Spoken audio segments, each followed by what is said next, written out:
that's that tonight we're going to reveal, of course, the top 16 teams in the eyes of the committee. Key point here, region name and number are based on location and top team overall seed number. And then each of the first 4 teams selected from a conference shall be placed in different regional pods if they are seated on the first 4 lines. Hope that all makes sense, because without further ado, here we go. Let's reveal. Let's get it. Your 4 seeds.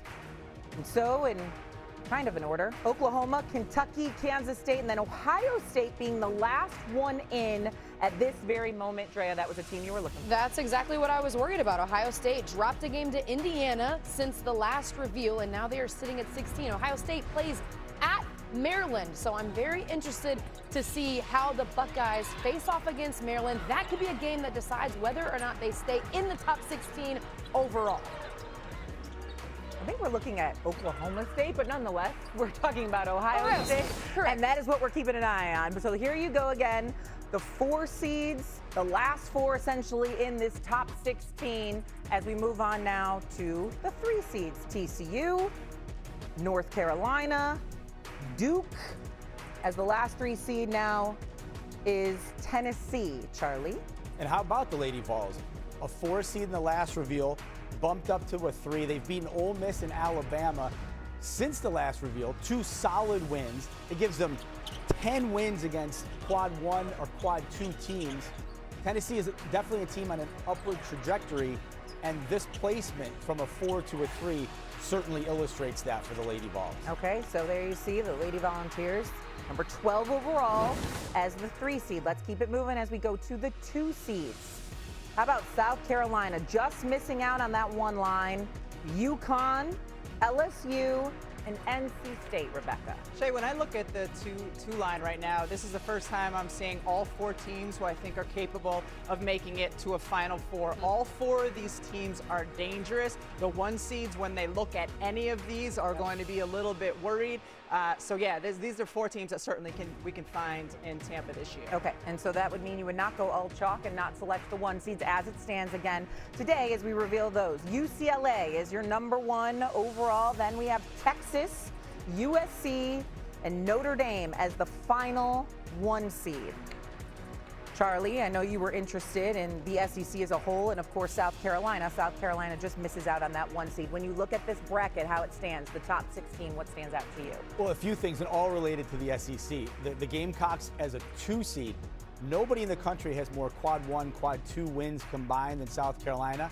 But coming off that loss to UConn, how big of a margin it was, I think really hurt the Gamecocks and why they dropped to the number 2 seed. You saw 6 teams in the SEC in there and 3 of them in the same region. That's unusual. That's something I think we'll want to watch before Selection Sunday. You know, Rebecca, I love what you said about the 2 seeds, right? And that group of teams and how dangerous they can be. And Charlie, you just mentioned South Carolina. For me, my eyes on UConn. They get that big win in a place where no one had won in 71 games at South Carolina.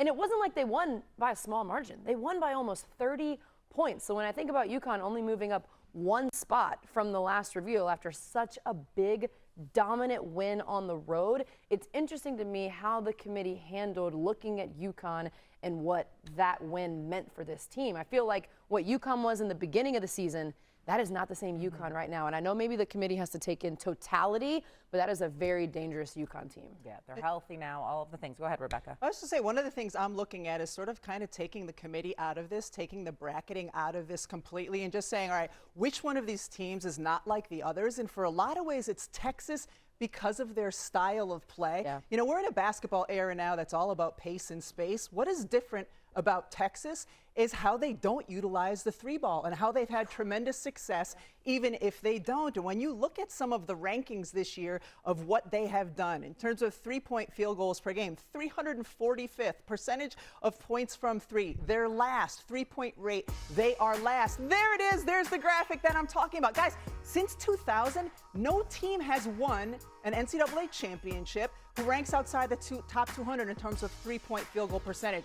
But they can still beat just about anybody. And we've seen that through the course of this year. How? Well, they dominate in the paint. They have a two-headed monster inside with Taylor Jones and Kyla Oldacre, who have been able to take care of business in terms of rebounding and scoring, and they rely on the mid-range with two of the best in the game, with both Rory Harmon and Madison Booker. They do it a little bit differently, but it's still lethal and effective, and I'm intrigued to see how this plays out throughout the course of the tournament. So does the statistic that no one's won, and I don't know, however many years you just said, does that give you more confidence 25. or less confidence in this Texas team? Because I do worry they hang on their defense. I love the bigs that they have on the inside in Oldacre and Jones. I think that bigs, and they're so dynamic. Madison Booker is so much fun to watch.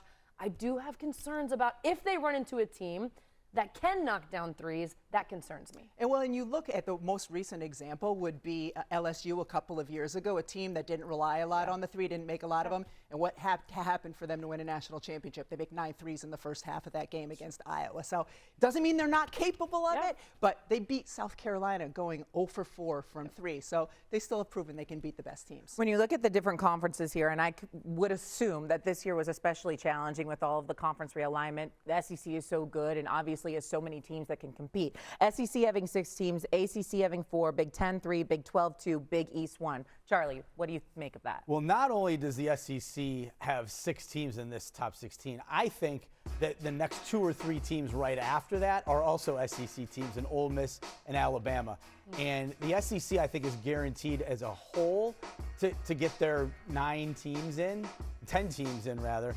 But it's the problem for the committee is they're so packed at the top. It's such a good league that how do you spread them out? You see there's 4 of those teams in Birmingham, 4 from the SEC. I don't think that's an ideal situation.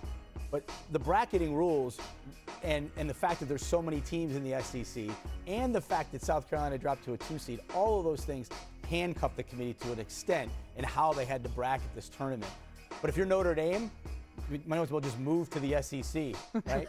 Because that's who you're going to have to play to get to the Final Four if things were to start today. Right.